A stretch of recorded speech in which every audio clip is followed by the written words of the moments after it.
Punjabi radio USA ਸੁਣ ਰਹੇ ਸਾਰੇ ਹੀ ਸਰੋਤਿਆਂ ਨੂੰ ਮੇਰੇ ਜਗਮੋਹਨ ਸਿੰਘ ਵੱਲੋਂ ਪਿਆਰ ਅਤੇ ਸਤਿਕਾਰ ਭਰੀ ਸਤਿ ਸ਼੍ਰੀ ਅਕਾਲ। ਅੱਜ 13 ਮਾਰਚ ਦਿਨ ਐਤਵਾਰ ਪ੍ਰੋਗਰਾਮ ਲੈ ਕੇ ਹਾਜ਼ਰ ਹਾਂ ਅਪਡੇਟ ਅਮਰੀਕਾ, ਜਿਸ ਦੇ ਵਿੱਚ ਅਸੀਂ ਤੁਹਾਨੂੰ ਵਰਲਡ ਦੀਆਂ ਨਿਊਜ਼, ਅਮਰੀਕਾ ਦੀਆਂ ਨਿਊਜ਼ ਅਤੇ ਮੌਸਮ ਦੀ ਜਾਣਕਾਰੀ ਦੇਵਾਂਗੇ। ਅੱਜ ਦੀਆਂ ਇਹਨਾਂ ਖਬਰਾਂ ਦੀ ਸ਼ੁਰੂਆਤ ਕਰਨ ਤੋਂ ਪਹਿਲਾਂ ਅਸੀਂ ਧੰਨਵਾਦ ਕਰਦੇ ਹਾਂ ਆਪਣੇ ਸਪਾਂਸਰ ਦਾ, ਜਿਨ੍ਹਾਂ ਨੇ ਅੱਜ ਦੇ ਇਸ ਪ੍ਰੋਗਰਾਮ ਦੇ ਵਿੱਚ ਹਿੱਸਾ ਪਾ ਕੇ ਇਸ ਨੂੰ ਅੱਗੇ ਵਧਾਇਆ ਅਤੇ ਤੁਹਾਡੇ ਤੱਕ ਪਹੁੰਚਾਇਆ। ਅੱਜ ਦੀਆਂ ਇਹਨਾਂ ਖਬਰਾਂ ਦੇ ਸਪਾਂਸਰ ਹਨ ਖਾਲਸਾ ਇੰਸ਼ੋਰੈਂਸ ਏਜੰਸੀ ਵਾਲੇ ਸੈਨ ਹੋਜ਼ੇ ਤੋਂ, ਜੋ ਕਿ ਹਰ ਪ੍ਰਕਾਰ ਦੀ ਇੰਸ਼ੋਰੈਂਸ ਕਰਦੇ ਹਨ ਅਤੇ ਕਿਸੇ ਵੀ ਤਰ੍ਹਾਂ ਦੀ ਇੰਸ਼ੋਰੈਂਸ ਦੀ ਜਾਣਕਾਰੀ ਦੇ ਲਈ ਤੁਸੀਂ ਇਹਨਾਂ ਨੂੰ ਕਾਲ ਕਰ ਸਕਦੇ ਹੋ 408 272 2500 ਤੇ। ਇਸ ਦੇ ਨਾਲ ਸੰਤੋਖ ਸਿੰਘ ਬਾਸੀ ਜੀ ਫਰੀਮੌਂਟ ਤੋਂ, ਮਨਜੀਤ ਸਿੰਘ ਨਰਿੰਦਰ ਕੌਰ ਕੁਲਾਰ ਜੀ ਕਲੋਵਿਸ ਤੋਂ ਅਤੇ ਨਾਜਰ ਸਿੰਘ ਰਸ਼ਪਾਲ ਕੌਰ ਖੰਗੂੜਾ ਜੀ ਬੇਕਰਸਫੀਲਡ ਤੋਂ। ਜੇਕਰ ਤੁਸੀਂ ਵੀ ਇਸ ਪ੍ਰੋਗਰਾਮ ਨੂੰ ਜਾਂ ਪੰਜਾਬੀ ਰੇਡੀਓ USA ਦੇ ਕਿਸੇ ਵੀ ਹੋਰ ਪ੍ਰੋਗਰਾਮ ਨੂੰ ਸਪਾਂਸਰ ਕਰਨਾ ਚਾਹੁੰਦੇ ਹੋ ਤਾਂ ਤੁਸੀਂ ਕਾਲ ਕਰ ਸਕਦੇ ਹੋ 408 722 7698 ਤੇ, ਜਾਂ ਫਿਰ ਤੁਸੀਂ ਸਾਨੂੰ ਈਮੇਲ ਕਰ ਸਕਦੇ ਹੋ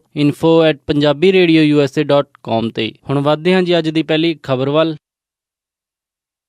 ਟਰਕੀ ਦੇ ਵਿੱਚ ਇੱਕ ਮਹੀਨੇ ਦੇ ਅੰਦਰ ਹੋਏ ਇੱਕ ਦੂਜੇ ਕਾਰ ਬੰਬ ਬਲਾਸਟ ਦੇ ਵਿੱਚ 34 ਲੋਕਾਂ ਦੀ ਮੌਤ ਹੋ ਗਈ ਹੈ। ਇਹ ਬੰਬ ਬਲਾਸਟ ਇੱਕ ਟਰਾਂਸਪੋਰਟ ਹੱਬ ਦੇ ਨਜ਼ਦੀਕ ਟਰਕੀ ਦੀ ਕੈਪੀਟਲ ਐਨਕਾਰਾ ਵਿਖੇ ਹੋਇਆ, ਜਿੱਥੇ 34 ਲੋਕਾਂ ਦੀ ਮੌਤ ਹੋ ਗਈ ਅਤੇ 125 ਤੋਂ ਜ਼ਿਆਦਾ ਲੋਕ ਇਸ ਦੇ ਵਿੱਚ ਗੰਭੀਰ ਰੂਪ ਦੇ ਵਿੱਚ ਜ਼ਖਮੀ ਹੋ ਗਏ ਹਨ। ਇਸ ਧਮਾਕੇ ਦੀ ਆਵਾਜ਼ ਕਈ ਮੀਲ ਦੂਰ ਤੱਕ ਸੁਣਾਈ ਦਿੱਤੀ। ਇਹਨਾਂ ਧਮਾਕਿਆਂ ਤੋਂ ਬਾਅਦ ਟਰਕੀ ਦੇ ਰਾਸ਼ਟਰਪਤੀ ਐਰਡੋਗਨ ਨੇ ਬੋਲਦੇ ਹੋਏ ਕਿਹਾ, ਦੇਸ਼ ਦੇ ਉੱਤੇ ਇਹ ਅਟੈਕਸ ਜੋ ਦੇਸ਼ ਦੀ ਅਖੰਡਤਾ ਅਤੇ ਏਕਤਾ ਨੂੰ ਖਤਰੇ ਦੇ ਵਿੱਚ ਪਾਉਣ ਲਈ ਕੀਤੇ ਜਾ ਰਹੇ ਹਨ, ਉਹ ਸਾਡੇ ਦੇਸ਼ ਨੂੰ ਕਮਜ਼ੋਰ ਨਹੀਂ ਕਰਨਗੇ, ਬਲਕਿ ਅੱਤਵਾਦ ਦੇ ਖਿਲਾਫ ਲੜਨ ਦੇ ਲਈ ਹੋਰ ਇਕਜੁੱਟ ਕਰਨਗੇ। ਦੋ ਸੀਨੀਅਰ ਸਿਕਿਉਰਿਟੀ ਆਫੀਸ਼ੀਅਲਸ ਨੇ ਨਿਊਜ਼ ਏਜੰਸੀਜ਼ ਨੂੰ ਦੱਸਿਆ ਹੈ ਕਿ ਇਹਨਾਂ ਹਮਲਿਆਂ ਦੇ ਪਿੱਛੇ ਕੁਰਦਿਸਤਾਨ ਵਰਕਰ ਪਾਰਟੀ ਦਾ ਹੱਥ ਹੈ, ਜੋ ਕਿ 3 ਦਹਾਕੇ ਪਹਿਲਾਂ ਲੁਪਤ ਹੋ ਗਈ ਸੀ, ਪਰ ਹੁਣ ਉਹ ਫਿਰ ਆਪਣੇ ਪੈਰ ਚੱਕ ਰਹੀ ਹੈ। ਹਾਲਾਂਕਿ ਕਿਸੇ ਵੀ ਅੱਤਵਾਦੀ ਗਰੁੱਪ ਨੇ ਇਹਨਾਂ ਹਮਲਿਆਂ ਦੀ ਜ਼ਿੰਮੇਵਾਰੀ ਨਹੀਂ ਲਈ ਹੈ, ਪਰ ਸੁਰੱਖਿਆ ਅਧਿਕਾਰੀਆਂ ਦਾ ਸ਼ੱਕ ਕੁਰਦਿਸਤਾਨ ਵਰਕਰਜ਼ ਪਾਰਟੀ ਦੇ ਉੱਤੇ ਹੈ। ਗਵਰਨਮੈਂਟ ਅਫੀਸ਼ੀਅਲਸ ਨੇ ਦੱਸਿਆ ਕਿ ਇਸ ਦੇ ਪਿੱਛੇ ਹਜੇ ਕਿਸੇ ਵੀ ਅੱਤਵਾਦੀ ਗਰੁੱਪ ਦਾ ਪਤਾ ਨਹੀਂ ਲੱਗਿਆ ਹੈ, ਪਰ ਛੇਤੀ ਹੀ ਸੋਮਵਾਰ ਨੂੰ ਇਨੀਸ਼ੀਅਲ ਜਾਂਚ ਤੋਂ ਬਾਅਦ ਉਸ ਗਰੁੱਪ ਦਾ ਨਾਮ ਜਾਰੀ ਕਰ ਦਿੱਤਾ ਜਾਵੇਗਾ। ਟਰਕੀ ਨਾਟੋ ਦਾ ਮੈਂਬਰ ਹੈ ਅਤੇ US ਦੀ ਸੀਰੀਆ ਤੇ ਇਰਾਕ ਦੇ ਵਿੱਚ ਆਈਸਿਸ ਦੇ ਨਾਲ ਚੱਲ ਰਹੀ ਲੜਾਈ ਤੋਂ ਬਾਅਦ ਟਰਕੀ ਨੂੰ ਵੀ ਕਾਫੀ ਹਮਲਿਆਂ ਦਾ ਸਾਹਮਣਾ ਕਰਨਾ ਪੈ ਰਿਹਾ ਹੈ। ਤੇ ਉਧਰ ਹੀ ਟਰਕੀ ਨੂੰ ਆਪਣੇ ਹੀ ਦੇਸ਼ ਦੇ ਇੱਕ ਅੱਤਵਾਦੀ ਗਰੁੱਪ PKK ਦਾ ਵੀ ਸਾਹਮਣਾ ਕਰਨਾ ਪੈ ਰਿਹਾ ਹੈ। ਸੂਤਰਾਂ ਦੇ ਮੁਤਾਬਿਕ ਇਹਨਾਂ ਹਮਲਿਆਂ ਦੀ ਚੇਤਾਵਨੀ US ਐਮਬੈਸੀ ਨੇ 2 ਦਿਨ ਪਹਿਲਾਂ ਹੀ ਜਾਰੀ ਕਰ ਦਿੱਤੀ ਗਈ ਸੀ ਕਿ ਕਿਸੇ ਵੀ ਸਰਕਾਰੀ ਬਿਲਡਿੰਗ ਦੇ ਕੋਲ ਕੋਈ ਵੀ ਵੱਡਾ ਅੱਤਵਾਦੀ ਹਮਲਾ ਹੋ ਸਕਦਾ ਹੈ। ਯੂਨਾਈਟਿਡ ਸਟੇਟਸ ਨੇ ਇਸ ਹਮਲੇ ਦੇ ਉੱਤੇ ਬੋਲਦੇ ਹੋਏ ਕਿਹਾ ਕਿ ਇਹ ਦੇਸ਼ ਦੀ ਸਿਕਿਉਰਿਟੀ ਦੇ ਉੱਤੇ ਇੱਕ ਸਭ ਤੋਂ ਵੱਡਾ ਹਮਲਾ ਹੈ ਅਤੇ ਯੂਨਾਈਟਿਡ ਸਟੇਟਸ ਅਤੇ ਟਰਕੀ ਦੋਨੇ ਹੀ ਦੇਸ਼ ਮਿਲ ਕੇ ਅੱਤਵਾਦ ਦੇ ਖਿਲਾਫ ਇਹ ਲੜਾਈ ਆਪਣੀ ਜਾਰੀ ਰੱਖਣਗੇ। 12 ਮਾਰਚ ਨੂੰ ਵਾਸ਼ਿੰਗਟਨ DC ਅਤੇ ਵਿਓਮਿੰਗ ਦੇ ਵਿੱਚ ਹੋਈਆਂ ਰਿਪਬਲਿਕਨ ਪਾਰਟੀ ਦੀਆਂ ਪ੍ਰਾਇਮਰੀਜ਼ ਦੇ ਵਿੱਚ ਡੋਨਲਡ ਟਰੰਪ ਨੂੰ ਅਸਫਲਤਾ ਹੱਥ ਲੱਗੀ ਹੈ, ਜਿੱਥੇ ਵਾਸ਼ਿੰਗਟਨ DC ਦੇ ਵਿੱਚ 19 ਦੇ ਵਿੱਚੋਂ 10 ਡੈਲੀਗੇਟਸ ਦਾ ਸਮਰਥਨ ਮਾਰਕੋ ਰੂਬੀਓ ਨੂੰ ਮਿਲਿਆ ਅਤੇ 9 ਡੈਲੀਗੇਟਸ ਦਾ ਸਮਰਥਨ ਜੌਨ ਕੈਸ਼ ਨੂੰ ਮਿਲਿਆ ਹੈ, ਅਤੇ ਵਿਓਮਿੰਗ ਦੇ ਵਿੱਚ ਟੈਡ ਕਰੂਜ਼ ਨੂੰ 9 ਡੈਲੀਗੇਟ ਮਿਲੇ ਅਤੇ ਮਾਰਕੋ ਰੂਬੀਓ ਤੇ ਡੋਨਲਡ ਟਰੰਪ ਨੂੰ 1-1 ਡੈਲੀਗੇਟ ਮਿਲਿਆ। ਇਸੇ ਦੇ ਨਾਲ ਹੀ ਹੁਣ ਡੈਲੀਗੇਟਸ ਦਾ ਟੋਟਲ ਕਾਊਂਟ ਡੋਨਲਡ ਟਰੰਪ ਦੇ ਲਈ 460 ਹੋ ਗਿਆ ਹੈ ਅਤੇ ਟੈਡ ਕਰੂਜ਼ ਦੇ ਲਈ 370। ਮਾਰਕੋ ਰੂਬੀਓ ਤੇ ਜੌਨ ਕੈਸ਼ ਇਸ ਰੇਸ ਦੇ ਵਿੱਚ ਬਹੁਤ ਹੀ ਪਿਛੜਦੇ ਨਜ਼ਰ ਆ ਰਹੇ ਹਨ। ਹੁਣ ਮੰਗਲਵਾਰ ਨੂੰ ਹੋਣ ਵਾਲੀਆਂ ਪ੍ਰਾਇਮਰੀਜ਼, ਜਿਹਦੇ ਵਿੱਚ ਫਲੋਰੀਡਾ, ਇਲੀਨੋਏ, ਨਾਰਥ ਕੈਰੋਲਾਈਨਾ, ਓਹਾਇਓ ਅਤੇ ਮਿਜ਼ੋਰੀ ਦੇ ਵਿੱਚ ਹੋਣਗੀਆਂ, ਜਿੱਥੇ ਕਿ ਮਾਰਕੋ ਰੂਬੀਓ ਨੂੰ ਫਲੋਰੀਡਾ ਤੋਂ ਬਹੁਤ ਹੀ ਉਮੀਦਾਂ ਲਗਾਈਆਂ ਜਾ ਰਹੀਆਂ ਹਨ, ਕਿਉਂਕਿ ਉਹ ਉਹਨਾਂ ਦੀ ਹੋਮ ਸਟੇਟ ਹੈ। ਪਰ ਜੋ ਵੀ ਪੋਲਿੰਗ ਸਰਵੇ ਦਾ ਰਿਜ਼ਲਟ ਆ ਰਿਹਾ ਹੈ ਉਸ ਦੇ ਮੁਤਾਬਿਕ ਉਹ ਤੀਸਰੇ ਨੰਬਰ ਦੇ ਉੱਤੇ ਫਲੋਰੀਡਾ ਦੇ ਵਿੱਚ ਨਜ਼ਰ ਆ ਰਹੇ ਹਨ। ਫਲੋਰੀਡਾ ਦੇ ਵਿੱਚ ਸਭ ਤੋਂ ਅੱਗੇ Donald Trump 44% vote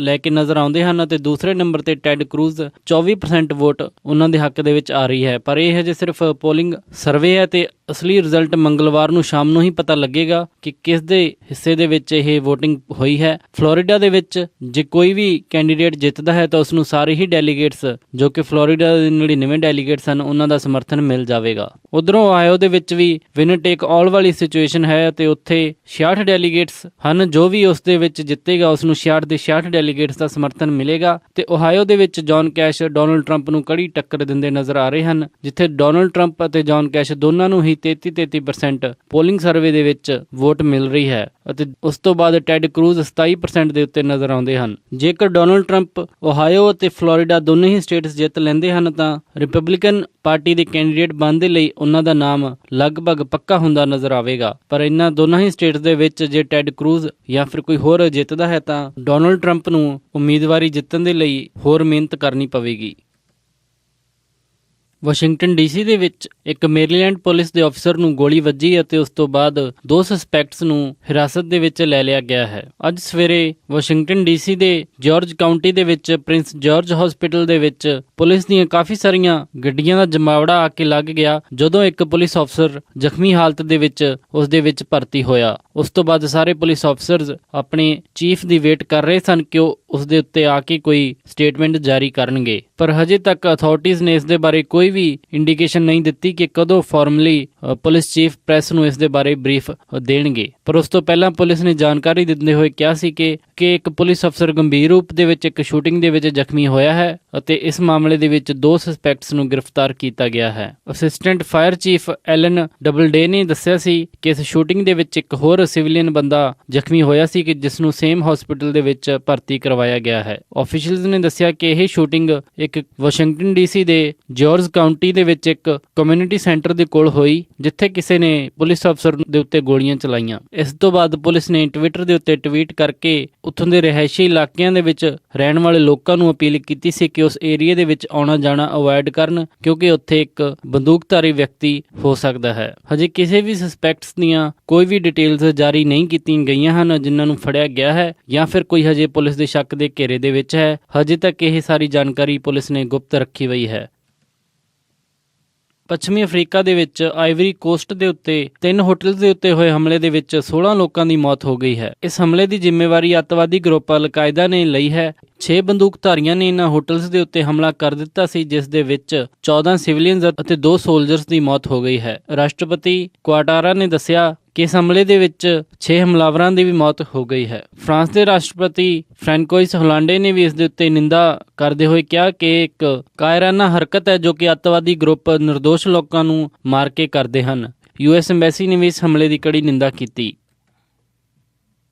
government versus Apple ਚੱਲੇ ਇਸ ਵਿਵਾਦ ਦੇ ਉੱਤੇ ਹੁਣ ਰਾਸ਼ਟਰਪਤੀ ਓਬਾਮਾ ਨੇ ਵੀ ਐਪਲ ਕੰਪਨੀ ਦੇ ਉੱਤੇ ਨਿਸ਼ਾਨਾ ਸਾਧਿਆ ਹੈ। ਰਾਸ਼ਟਰਪਤੀ ਬਰਾਕ ਓਬਾਮਾ ਨੇ ਇਸ ਦੇ ਉੱਤੇ ਦਲੀਲ ਦਿੱਤੀ ਕਿ ਅਧਿਕਾਰੀਆਂ ਨੂੰ ਇਲੈਕਟ੍ਰੋਨਿਕ ਡਿਵਾਈਸਿਸ ਦਾ ਡੇਟਾ ਉਪਲਬਧ ਕਰਵਾਉਣ ਦੀ ਲੋੜ ਹੈ ਕਿਉਂਕਿ ਜੋ ਖਤਰਾ ਉਹਨਾਂ ਦੇ ਸਾਹਮਣੇ ਆਉਂਦਾ ਹੈ ਉਹ ਦੇਸ਼ ਦੀ ਸੁਰੱਖਿਆ ਦੇ ਲਈ ਕਾਫੀ ਮਹੱਤਵਪੂਰਨ ਹੁੰਦਾ ਹੈ। ਟੈਕਸਸ ਦੇ ਵਿੱਚ ਇੱਕ ਐਨੂਅਲ ਟੈਕਨੀਕਲ ਫੈਸਟੀਵਲ ਦੇ ਵਿੱਚ ਸ਼ਾਮਿਲ ਹੁੰਦੇ ਹੋਏ ਰਾਸ਼ਟਰਪਤੀ ਬਰਾਕ ਓਬਾਮਾ ਨੇ ਫੈਡਰਲ ਕੋਰਟ ਦੇ ਵਿੱਚ ਚੱਲ ਰਹੇ ਇਸ ਮਾਮਲੇ ਹੁਣ ਤੱਕ ਆਪਣੀ ਸਭ ਤੋਂ ਵੱਖਰੀ ਟਿੱਪਣੀ ਕੀਤੀ ਹੈ। ਇਸ ਸਾਰੇ ਵਿਵਾਦ ਦੇ ਵਿੱਚ ਐਪਲ ਕੰਪਨੀ ਦੇ ਨਾਲ ਹੋਰ ਵੀ ਵੱਡੀਆਂ ਕੰਪਨੀਆਂ ਜਿਵੇਂ ਕਿ ਗੂਗਲ, ਫੇਸਬੁੱਕ ਆਦਿ ਐਪਲ ਦੇ ਨਾਲ ਜੁੜ ਗਈਆਂ ਹਨ ਅਤੇ ਉਹਨਾਂ ਦਾ ਕਹਿਣਾ ਹੈ ਕਿ ਜੋ ਉਹਨਾਂ ਦੇ ਕਸਟਮਰਸ ਦਾ ਡੇਟਾ ਹੈ ਉਹ ਕਿਸੇ ਵੀ ਏਜੰਸੀ ਨੂੰ ਐਕਸੈਸ ਕਰਨ ਦੇ ਲਈ ਨਹੀਂ ਦੇ ਸਕਦੇ। ਪਰ ਇਸ ਦੇ ਉੱਤੇ ਸੁਰੱਖਿਆ ਏਜੰਸੀਆਂ ਦਾ ਕਹਿਣਾ ਹੈ ਕਿ ਉਹਨਾਂ ਨੂੰ ਇਹ ਡੇਟਾ ਦੇਸ਼ ਦੀ ਸੁਰੱਖਿਆ ਦੀ ਮੋਨੀਟਰਿੰਗ ਕਰਨ ਦੇ ਲਈ ਚਾਹੀਦਾ ਹੈ। ਇਹ ਸਾਰਾ ਵਿਵਾਦ ਸੈਨ ਬਰਨਾਰਡੀਨੋ ਦੀ ਹੋਈ ਘਟਨਾ ਤੋਂ ਬਾਅਦ ਸ਼ੁਰੂ ਹੋਇਆ ਜਦੋਂ ਉਸ ਹਮਲੇ ਦੇ ਹਮਲਾਵਰ ਦਾ ਆਈਫੋਨ ਸੁਰੱਖਿਆ ਏਜੰਸੀਆਂ ਅਨਲੌਕ ਨਹੀਂ ਕਰ ਸਕੀਆਂ ਤਾਂ ਉਸ ਤੋਂ ਬਾਅਦ ਉਹਨਾਂ ਨੇ ਫੈਡਰਲ ਕੋਰਟ ਦੇ ਵਿੱਚ ਅਪੀਲ ਕੀਤੀ ਸੀ ਕਿ ਐਪਲ ਕੰਪਨੀ ਇਸ ਫੋਨ ਨੂੰ ਅਨਲੌਕ ਕਰਨ ਦੇ ਵਿੱਚ ਉਹਨਾਂ ਦੀ ਮਦਦ ਕਰੇ। ਪਰ ਉਸ ਤੋਂ ਬਾਅਦ ਐਪਲ ਨੇ ਇਹ ਫੋਨ ਅਨਲੌਕ ਕਰਨ ਦੇ ਲਈ ਕੋਈ ਵੀ ਡੇਟਾ ਇਨਕ੍ਰਿਪਸ਼ਨ ਟੈਕਨੀਕ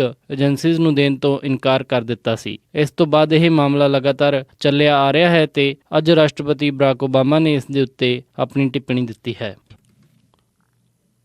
ਇਹ ਸਨ ਅੱਜ ਦੀਆਂ ਕੁਝ ਖਾਸ ਖਬਰਾਂ। ਹੁਣ ਵਧਾਂਗੇ ਜੀ ਮੌਸਮ ਦੀ ਜਾਣਕਾਰੀ ਦੇ ਵੱਲ। ਸੋਮਵਾਰ ਨੂੰ ਸੈਨੋਜ਼ੇ ਦੇ ਵਿੱਚ ਹਾਈ ਟੈਂਪਰੇਚਰ ਰਹੇਗਾ 61 ਡਿਗਰੀ ਅਤੇ ਲੋ ਟੈਂਪਰੇਚਰ 45 ਡਿਗਰੀ। ਸੈਨ ਫਰਾਂਸਿਸਕੋ ਦੇ ਵਿੱਚ 58 ਡਿਗਰੀ ਹਾਈ ਅਤੇ 49 ਡਿਗਰੀ ਲੋ। ਸੈਕਰਾਮੈਂਟੋ ਦੇ ਵਿੱਚ 62 ਡਿਗਰੀ ਹਾਈ ਅਤੇ 41 ਡਿਗਰੀ ਲੋ। ਯੂਬਾ ਸਿਟੀ ਦੇ ਵਿੱਚ 62 ਡਿਗਰੀ ਹਾਈ ਅਤੇ 41 ਡਿਗਰੀ ਲੋ।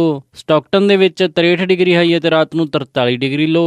ਟ੍ਰੇਸੀ ਦੇ ਵਿੱਚ 63 ਡਿਗਰੀ ਹਾਈ ਅਤੇ ਰਾਤ ਨੂੰ 44 ਡਿਗਰੀ ਲੋ। ਮੋਡੈਸਟੋ ਦੇ ਵਿੱਚ 64 ਡਿਗਰੀ ਹਾਈ ਅਤੇ ਰਾਤ ਨੂੰ 45 ਡਿਗਰੀ ਲੋ। ਫ੍ਰੈਜ਼ਨੋ ਦੇ ਵਿੱਚ 64 ਡਿਗਰੀ ਹਾਈ ਅਤੇ ਰਾਤ ਨੂੰ 43 ਡਿਗਰੀ ਲੋ। ਬੇਕਰਸਫੀਲਡ ਦੇ ਵਿੱਚ 66 ਡਿਗਰੀ ਹਾਈ ਅਤੇ ਰਾਤ ਨੂੰ 46 ਡਿਗਰੀ ਲੋ। ਲਾਸ ਐਂਜਲਸ ਦੇ ਵਿੱਚ 70 ਡਿਗਰੀ ਹਾਈ ਅਤੇ ਰਾਤ ਨੂੰ 51 ਡਿਗਰੀ ਲੋ। ਟਰਕੀ ਦੇ ਵਿੱਚ 37 ਡਿਗਰੀ ਹਾਈ ਅਤੇ ਰਾਤ ਨੂੰ 21 ਡਿਗਰੀ ਲੋ। ਦਿਨ ਦੇ ਟਾਈਮ ਬਰਫ਼ਬਾਰੀ ਹੋਵੇਗੀ ਅਤੇ ਬਰਫੀਲੇ ਤੂਫਾਨ ਦੀ ਵੀ ਵਾਰਨਿੰਗ ਦਿੱਤੀ ਜਾਂਦੀ ਹੈ। ਸਾਊਥ ਲੇਕ ਟਾਹੋ ਦੇ ਵਿੱਚ 40 ਡਿਗਰੀ ਹਾਈ ਅਤੇ ਰਾਤ ਨੂੰ 21 ਡਿਗਰੀ ਲੋ। ਇੱਥੇ ਵੀ ਬਰਫੀਲਾ ਤੂਫਾਨ ਆਉਣ ਦੀ ਸੰਭਾਵਨਾ ਹੈ। ਪੋਰਟਲੈਂਡ ਓਰੇਗਨ ਦੇ ਵਿੱਚ 48 ਡਿਗਰੀ ਹਾਈ ਅਤੇ ਰਾਤ ਨੂੰ 39 ਡਿਗਰੀ ਲੋ। ਦਿਨ ਦੇ ਟਾਈਮ ਬੂੰਦਾਬਾਂਦੀ ਹੋਵੇਗੀ ਅਤੇ ਰਾਤ ਨੂੰ ਮੀਂਹ ਪੈਣ ਦੇ ਅਸਾਰ ਹਨ। ਸੈਟਲ ਦੇ ਵਿੱਚ 49 ਡਿਗਰੀ ਹਾਈ ਅਤੇ ਰਾਤ ਨੂੰ 39 ਡਿਗਰੀ ਲੋ। ਇੱਥੇ ਵੀ ਬੂੰਦਾਬਾਂਦੀ ਹੋ ਸਕਦੀ ਹੈ। ਫਲੈਗਸਟੈਪ ਐਰੀਜ਼ੋਨਾ ਦੇ ਵਿੱਚ 59 ਡਿਗਰੀ ਹਾਈ ਅਤੇ ਰਾਤ ਨੂੰ 28 ਡਿਗਰੀ ਲੋ। ਸਾਲਟ ਲੇਕ ਸਿਟੀ ਯੂਟਾ ਦੇ ਵਿੱਚ 50 ਡਿਗਰੀ ਹਾਈ ਅਤੇ ਰਾਤ ਨੂੰ 33 ਡਿਗਰੀ ਲੋ। ਸ਼ਿਕਾਗੋ ਦੇ ਵਿੱਚ 52 ਡਿਗਰੀ ਹਾਈ ਅਤੇ ਰਾਤ ਨੂੰ 42 ਡਿਗਰੀ ਲੋ। ਨਿਊਯਾਰਕ ਦੇ ਵਿੱਚ 46 ਡਿਗਰੀ ਹਾਈ ਅਤੇ ਰਾਤ ਨੂੰ 44 ਡਿਗਰੀ ਲੋ। ਇੱਥੇ ਮੀਂਹ ਪਵੇਗਾ। ਕੈਨੇਡਾ ਟੋਰਾਂਟੋ ਦੇ ਵਿੱਚ 9 ਡਿਗਰੀ ਸੈਲਸੀਅਸ ਹਾਈ ਅਤੇ ਰਾਤ ਨੂੰ 6 ਡਿਗਰੀ ਸੈਲਸੀਅਸ ਲੋ। ਵਿਨੀਪੈਗ ਦੇ ਵਿੱਚ 14 ਡਿਗਰੀ ਸੈਲਸੀਅਸ ਹਾਈ ਅਤੇ ਰਾਤ ਨੂੰ 5 ਡਿਗਰੀ ਸੈਲਸੀਅਸ ਲੋ। ਕੈਲਗਰੀ ਦੇ ਵਿੱਚ 5 ਡਿਗਰੀ ਸੈਲਸੀਅਸ ਹਾਈ ਅਤੇ ਰਾਤ ਨੂੰ -2 ਡਿਗਰੀ ਸੈਲਸੀਅਸ ਲੋ। ਵੈਨਕੂਵਰ ਦੇ ਵਿੱਚ 8 ਡਿਗਰੀ ਸੈਲਸੀਅਸ ਹਾਈ ਅਤੇ ਰਾਤ ਨੂੰ 4 ਡਿਗਰੀ ਸੈਲਸੀਅਸ ਲੋ। ਅੰਮ੍ਰਿਤਸਰ ਦੇ ਵਿੱਚ 24 ਡਿਗਰੀ ਸੈਲਸੀਅਸ ਹਾਈ ਅਤੇ ਰਾਤ ਨੂੰ 11 ਡਿਗਰੀ ਸੈਲਸੀਅਸ ਲੋ। ਮੈਲਬਰਨ ਆਸਟ੍ਰੇਲੀਆ ਦੇ ਵਿੱਚ 20 ਡਿਗਰੀ ਸੈਲਸੀਅਸ ਹਾਈ ਅਤੇ ਰਾਤ ਨੂੰ 15 ਡਿਗਰੀ ਸੈਲਸੀਅਸ ਲੋ। ਲੰਡਨ ਦੇ ਵਿੱਚ 9 ਡਿਗਰੀ ਸੈਲਸੀਅਸ ਹਾਈ ਅਤੇ ਰਾਤ ਨੂੰ 3 ਡਿਗਰੀ ਸੈਲਸੀਅਸ ਲੋ। ਬਰਲਿਨ ਦੇ ਵਿੱਚ 8 ਡਿਗਰੀ ਸੈਲਸੀਅਸ ਹਾਈ ਅਤੇ ਰਾਤ ਨੂੰ 2 ਡਿਗਰੀ ਸੈਲਸੀਅਸ ਲੋ। ਅਤੇ ਪੈਰਿਸ ਦੇ ਵਿੱਚ 11 ਡਿਗਰੀ ਸੈਲਸੀਅਸ ਹਾਈ ਅਤੇ ਰਾਤ ਨੂੰ 1 ਡਿਗਰੀ ਸੈਲਸੀਅਸ ਲੋ ਰਹੇਗਾ ਜੀ। ਇਹ ਸੀ ਜੀ ਮੌਸਮ ਦੀ ਜਾਣਕਾਰੀ। ਵੀਕਐਂਡ ਹੋਣ ਕਾਰਨ ਸਟਾਕ ਮਾਰਕੀਟ ਬੰਦ ਰਹੀ। ਅਗਲੀ ਸਟਾਕ ਮਾਰਕੀਟ ਦੀ ਇਨਫੋਰਮੇਸ਼ਨ ਮਿਲੇਗੀ ਜੀ ਸੋਮਵਾਰ ਦੇ ਅੰਕ ਵਿੱਚ। ਇਸੇ ਦੇ ਨਾਲ ਅੱਜ ਦਾ ਇਹ ਖਬਰਾਂ ਦਾ ਬੁਲੇਟਿਨ ਇੱਥੇ ਹੀ ਸਮਾਪਤ ਕਰਦੇ ਹਾਂ ਜੀ। ਇਜਾਜ਼ਤ ਦਿਓ। ਉਮੀਦ ਹੈ ਕਿ ਤੁਹਾਨੂੰ ਅੱਜ ਦਾ ਇਹ ਪ੍ਰੋਗਰਾਮ ਪਸੰਦ ਆਇਆ ਹੋਵੇਗਾ। ਕਿਸੇ ਵੀ ਤਰ੍ਹਾਂ ਦੀ ਫੀਡਬੈਕ ਦੇ ਲਈ ਤੁਸੀਂ ਸਾਨੂੰ ਕਾਲ ਕਰ ਸਕਦੇ ਹੋ 408 272 5200 ਤੇ, ਜਾਂ ਫਿਰ ਤੁਸੀਂ ਸਾਨੂੰ ਈਮੇਲ ਕਰ ਸਕਦੇ ਹੋ info@punjabiradiousa.com ਤੇ। ਇੱਕ ਵਾਰੀ ਫਿਰ ਸਾਰੇ ਹੀ ਸਪਾਂਸਰਸ ਦਾ ਬਹੁਤ-ਬਹੁਤ ਧੰਨਵਾਦ। ਮਿਲਦੇ ਹਾਂ ਜੀ ਅਪਡੇਟ ਅਮਰੀਕਾ ਦੇ ਅਗਲੇ ਅੰਕ ਵਿੱਚ। ਤਦ ਤੱਕ ਲਈ ਸਾਰਿਆਂ ਨੂੰ ਪਿਆਰ ਅਤੇ ਸਤਿਕਾਰ ਭਰੀ ਸਤਿ ਸ਼੍ਰੀ ਅਕਾਲ। ਸੁਣਦੇ ਰਹੋ ਜੀ ਪੰਜਾਬੀ ਰੇਡੀਓ USA।